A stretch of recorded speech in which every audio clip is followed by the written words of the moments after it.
quickly review the agenda. I'd like to note that there's one correction. On the personnel agenda, item F, the stipend for Brian Mahan should be $3,500.18, not $3,500. Okay, we'll have previous minutes, student and school presentations, parent groups, open to the public, 3 minutes per speaker for no longer than 60 minutes, superintendent's report, correspondence and board comments. We'll have our personnel agenda, our consent agenda. We will have an addendum, and then we will have a second executive session, after which we will adjourn the meeting. May I have a motion for previous minutes? Motion to approve the minutes of the previous regular meeting held on Monday, January 13th, 2014. Second. Comments or questions? All those in favor? Aye. Opposed? Motion carried. Do we have any student or school presentations tonight?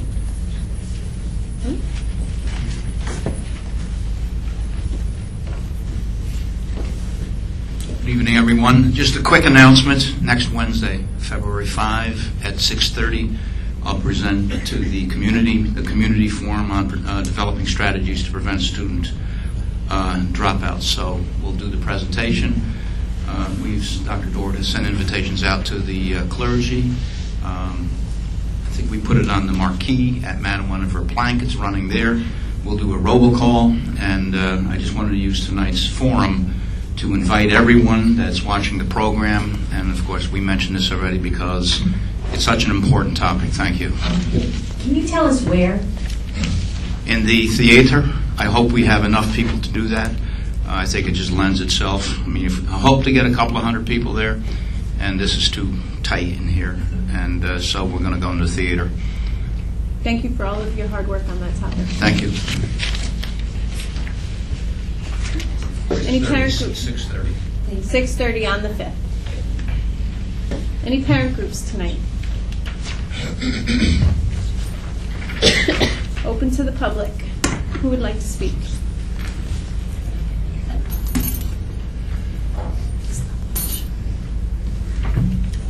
First steps.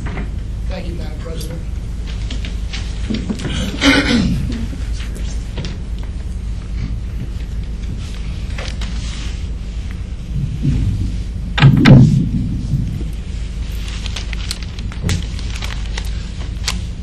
Dennis Pavlock, Beacon resident. I inadvertently left out one of my comments at a previous meeting, and I'd like to give a great congratulations to the girls basketball team that finally beat Lourdes.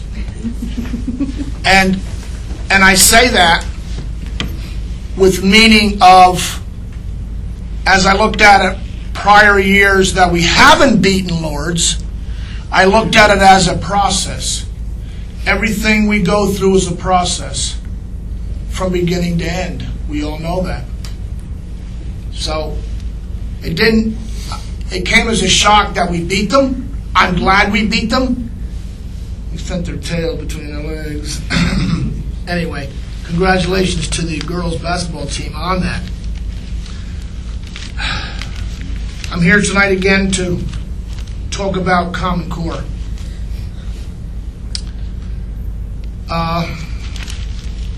The two of the public hearings that I attended,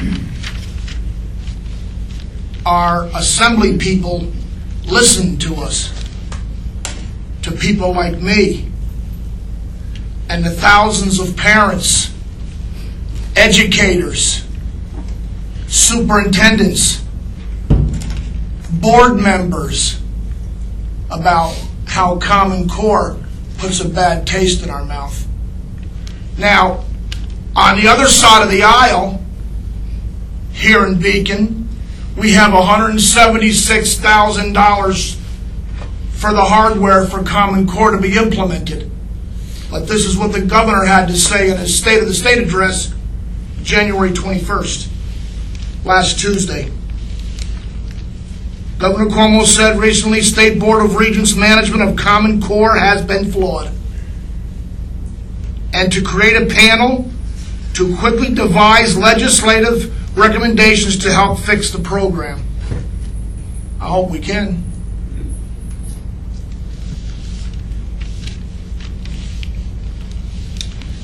Mr. King's testimony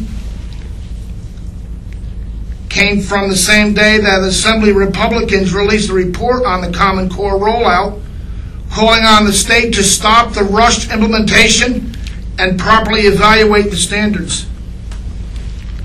The report, based on testimony lawmakers heard at 11 public forums, recommended preventing the state from requiring schools to use a series of standardized tests based on the standards until a comprehensive review is considered.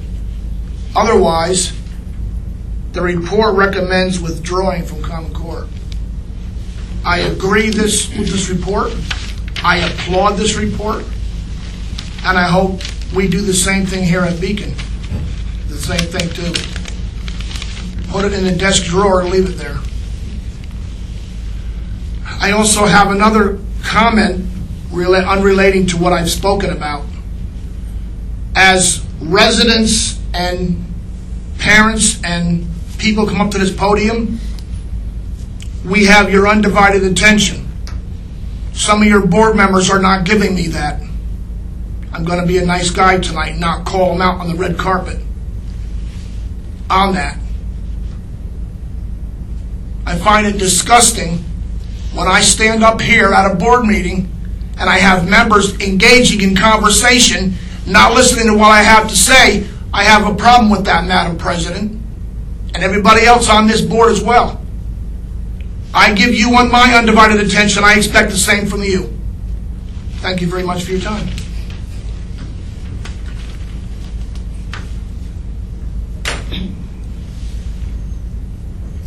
Would anyone else like to speak?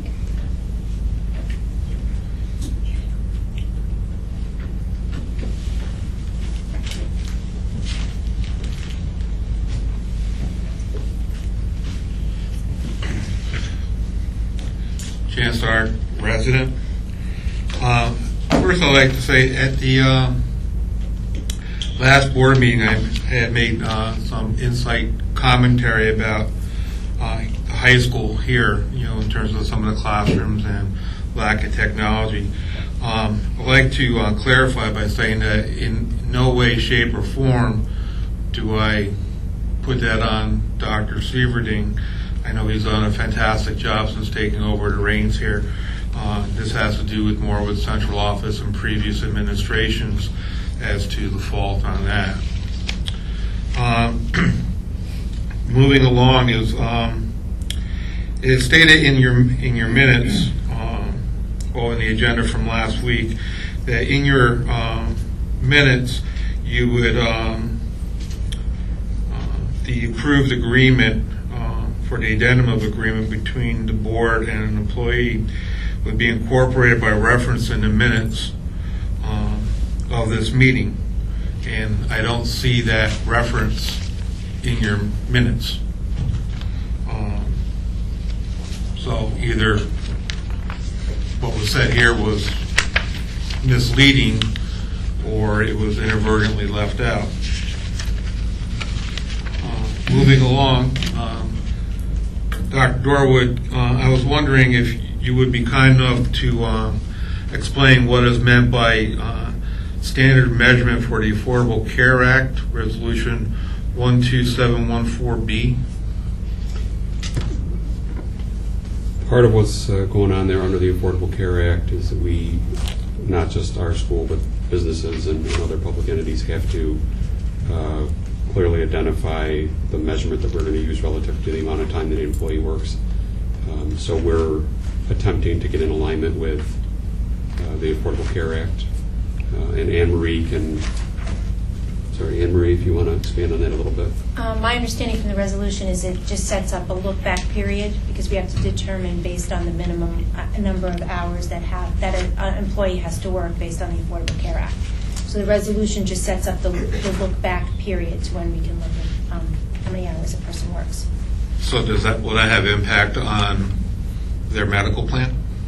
Well, the Affordable Care Act definitely has impact to medical plans in general.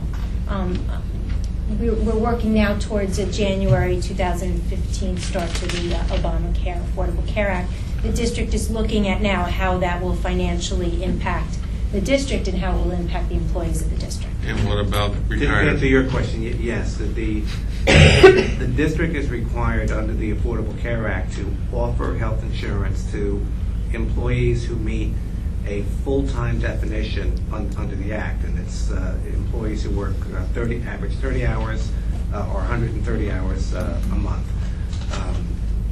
This resolution is establishing the time period in which we're measuring whether or not they meet the full-time status and whether or not the district has to offer the health insurance under the Affordable Care Act. So it's a resolution that all of the clients that we represent, we've recommended to, and it's one of the series of ongoing steps to try to come into compliance with the Affordable Care Act. And what impact will that have on retirees in the district? None.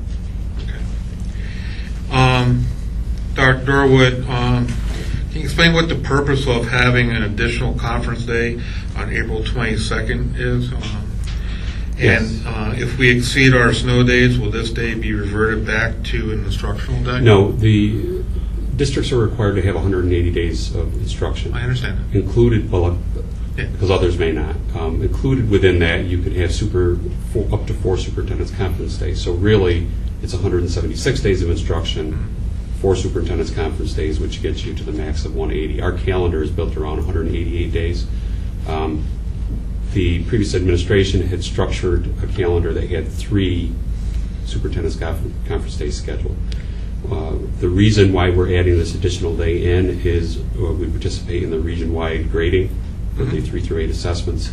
Math, they're going to continue to follow the same model they've done in the past, which is spread over several days. ELA is now going to be on 1 day. And the majority of the districts in the region are participating and have modified or are going to be modifying their calendar in the same way.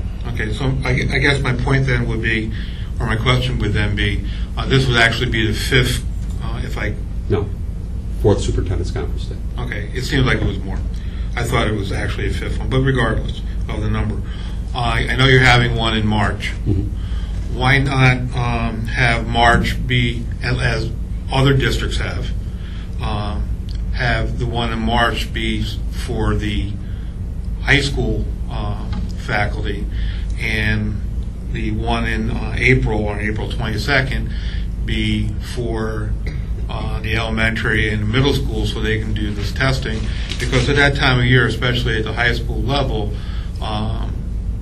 you're looking at instructional time for students to start being prepared for Regents examinations and final exams, and this becomes a critical point of the year for those kids. So wouldn't it make some sense to have that where on the one in March, the elementary and middle school students will be in class, while the high school has their in-service day or superintendent's day, and then use the one on the 22nd for the elementary and middle school, while the high school is in class, in session? I will tell you, I didn't look at that model. The part of the problem, and I wouldn't be able to do the calculation as you say here, but when you end up counting your days, what does matter is if the students, you have to have so many hours of session. So when you start dividing it up like that, I think it gets a little more complicated.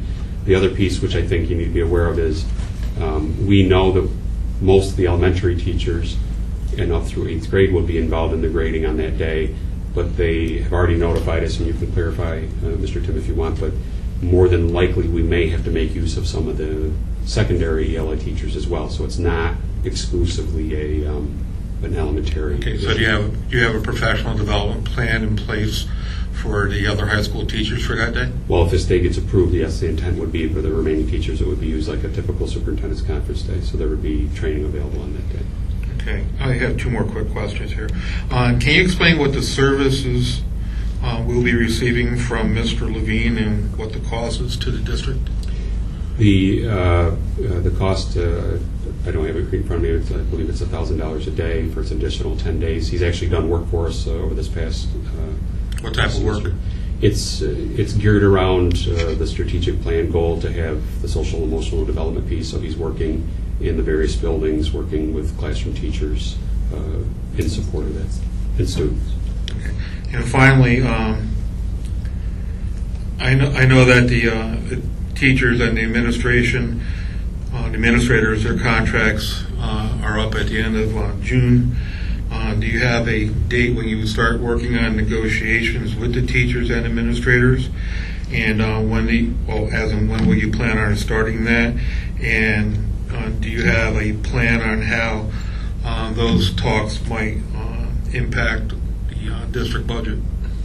We don't have a set date. However, both groups have been notified that we're intending to begin negotiations, and we're working certainly with the BEAA to schedule a specific date. I don't have a date yet for the BGA. And then obviously there would be impacts on the budget. So typically what happens relative to negotiations is the negotiator would meet with the board to clarify their positions or what they're willing to accept relative to changes in the contract, and those assumptions would be part of what we base our budget around. Thank you. Cool.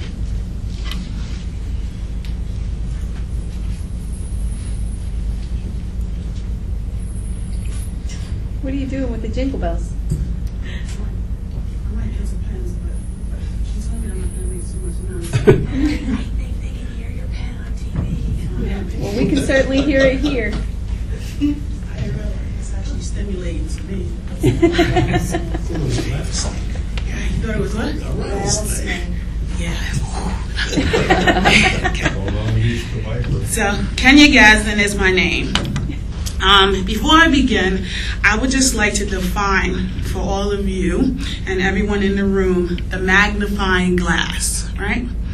The magnifying glass is an object used to see items that the naked eye fails to pick up.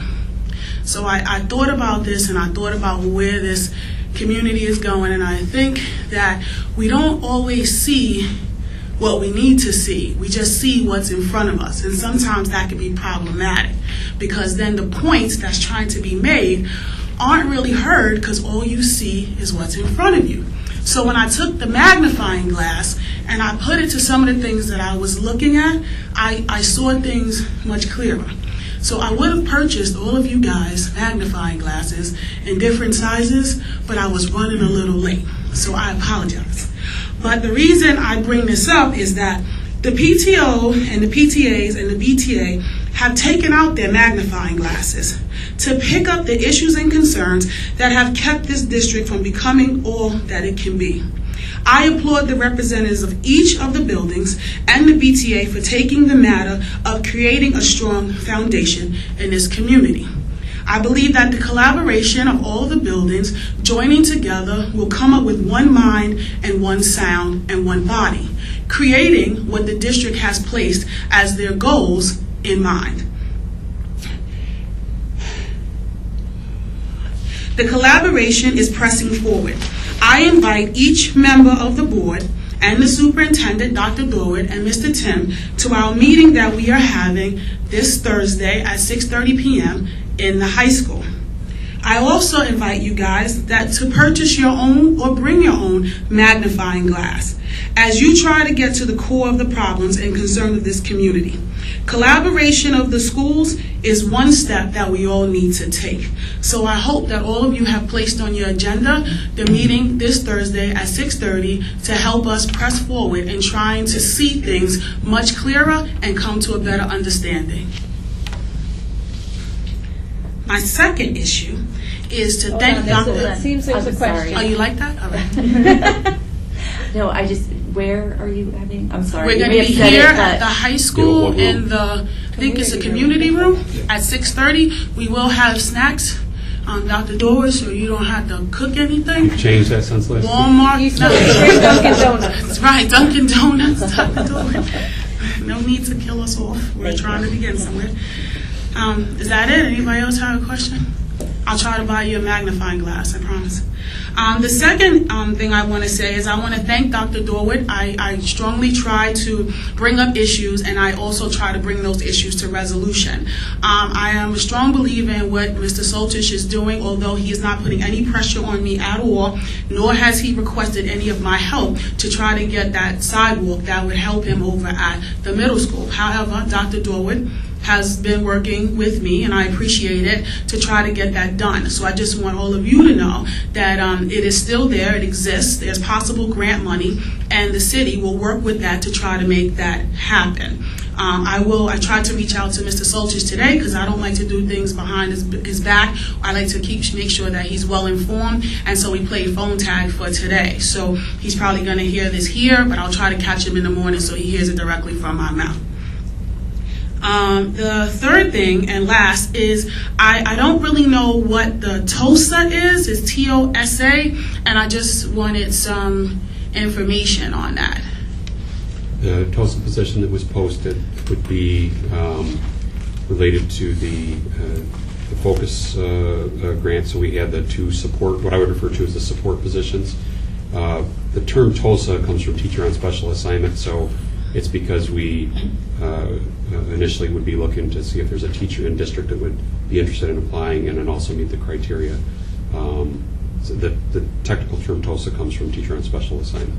Okay, and so this comes from Focus One money, like that person will be paid out of Focus One money, or? We built it into the grants. So it'll be long-term, or would it just be to the end of the school year? For anything that we built into the grant, there's nothing that says that we can't continue to do it, but we know that it's built into this grant, and then if we continue to think it's important, we would attempt to build it into future grants. But yes, the grants are from year to year as far as approval from the state. And so this position, just like the parent coordinator, should have happened in September, but we were waiting to get the okay, yes? Am I clear on that? We've been trying to get it approved, yes. Trying to get it approved. All right, that's it. Thank you.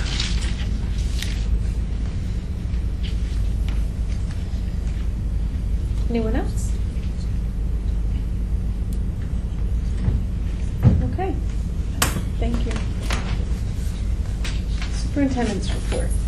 So, as part of the superintendent's report tonight, we have received the governor's initial proposals relative to the budget, and I thought it would be helpful for Anne Marie to provide some detail on that.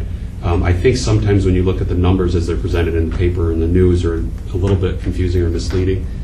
So, Anne Marie, if you could kind of flesh it out for everybody. Sure. As you know, we received the governor's run of our state aid, and the Poughkeepsie Journal was nice enough to print it in the newspaper and print the percent increase that we were scheduled to receive. I just wanted the public to know, and again, I'll mention this when we start doing the budget process. The governor's run that was listed in the newspaper compared it to last year's governor's run. And as you know, we received more money on the legislative run. So the percent increase that was in the Poughkeepsie Journal is higher than what we actually are scheduled to get on the governor's run. It's closer to 2%. So I think that's important for the board to know and for the public to know. It's not as much of an increase as what the paper may have mentioned. Also, we are just trying to flush the numbers out. Our building aid number may be a little bit higher on the governor's run. They were talking about doing some interest rate recalibration last year. That was something that was discussed, and the governor wants to move on. So, again, I'll be following it and keeping the board up to date when we move forward with that. I also want to mention that Dr. Dorwood and I have started meeting with secondary administration to talk about schedules. He and I have met periodically through December and early part of January to do a roll-up budget to see where we are, to try to make some estimates, which we will firm up as the process goes along a little bit further. I also included a budget calendar in one of, I think it was last week's report, that listed out all of the workshops and how we're going to go forward until the April with the adoption of the budget. And I didn't hear anything from the board, so I assume that everything is okay. So what we're going to do is actually post that calendar on the website tomorrow morning so that the public will know when we're going to start doing our presentations. Just for example, our next board workshop, which would be in 2 weeks, we're going to start with athletics. So Mr. Romanino was nice enough to volunteer to go first. So we will do similar format that we have done in the past, a little different than last year. We'll have the directors of the departments that normally speak. They will speak a little bit about their areas, and I can chime in on the budget area and see where we are. But that will all be on the website, so in case you wanted to either come to all of them or just some specific ones, they will they will move through to March. March, beginning of April is usually when we do the staffing, which is usually the final workshop. And by then, we hope that we have the legislative run, which would be more state aid. So we're working towards that direction. If anybody has any questions about what needs to, how the budget format works or anything, they'd be more than happy to contact me in the board office, and I'd be glad to explain it. Yeah. I do have a budget question, of course, Okay. if I may. In order to get a better idea on what things like the approximate 2% in state aid increases from the governor's budget as opposed to the legislative budget, which I know varies, and what our approximate differences are in our year-to-year budgets, so that we can kind of compare and see what else we have to make up. Is it possible for next meeting for you to just give us, like, from last year, what our budget-to-budget increase was, dollar-wise, and then just let us know what the difference is and what the state is giving us this year, so we can see the gap and see what we actually have to make up? We have a preliminary calculation of that right now. It's a little early. I wanted to firm up some of the state aid numbers before we started speaking publicly about that. As you know, March 1st, the tax cap calculation is due to the Comptroller's office. I'm actually waiting for that to come and be public. That usually helps us to where we need to be. We're hearing that it might actually be less than 2%. I'm hoping that they're all wrong. But I need to work the calculation out. So we would be more than happy to give information. The problem with giving it a little bit prematurely is that we don't want a lot of numbers floating around there in the public, and people tend to get confused, and I don't want to do that. I want people to have a clear message, as to what it is. But I can, hopefully things will change a little bit in the next 2 weeks, and I can give you just an estimate of where we are and where we need to be. That would be fine. Really broad estimate. I'm not looking for anything close, because I'd like the public to get an idea and see the difference in what the state gives us is just a very small portion of what we have to make up. Right. And what the huge difference really is that has to come from this table. Okay. I'm happy to do that. Did anyone else have questions? Okay. Do we have any board comments tonight? Well, I would just like to thank all of our presenters tonight. And I'd also like to tell everyone here that they provided us, what is it? Beet chocolate cake in the conference room when Actually, I think we have enough. Yes. And I ate 2 pieces, and it was delicious. So thank you for your presentation. Thank you for leaving us delicious treats. I never thought I liked beets, so to think that I just ate cake with beets in it boggles my mind, but it was so good that I ate 2. Still high in calories, I don't worry about that. I don't worry about that. I think you did bring up a valid point, and one comment I forgot to add is I did have the opportunity to have some of the food that they had referred to, the macaroni and cheese, which had to be one of my favorite dishes, but it was With butternut. with butternut squash, and I mean, you could definitely tell that it had the other things in, but the whole intent is to help kids to start to think about healthy foods and how they can incorporate them into their daily meals and be involved in the process. So you thought I was joking, but I will probably bring that cake out so you can try it. I think it's been a great opportunity for the kids. They're little pieces, but they're very, very good. Okay. We're set? Yes. Okay, may I have a motion for the personnel agenda? Motion to approve the personnel agenda, items A through M as attached. Second. Comments or questions? All those in favor? Aye. Opposed?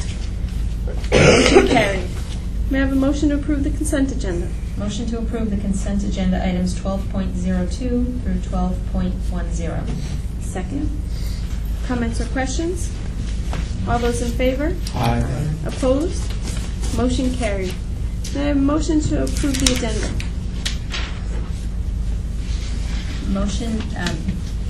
Motion to approve the addendum 13.0, approved proposal. Should I read it? You don't have to, you can just incorporate it by reference. Okay. Second. Comments or questions? All those in favor? Aye. Opposed? Motion carried. May I have a motion for executive session? Motion to adjourn to executive session to review the employment history of a particular individual. And the board is not expected to take action after executive session. Second.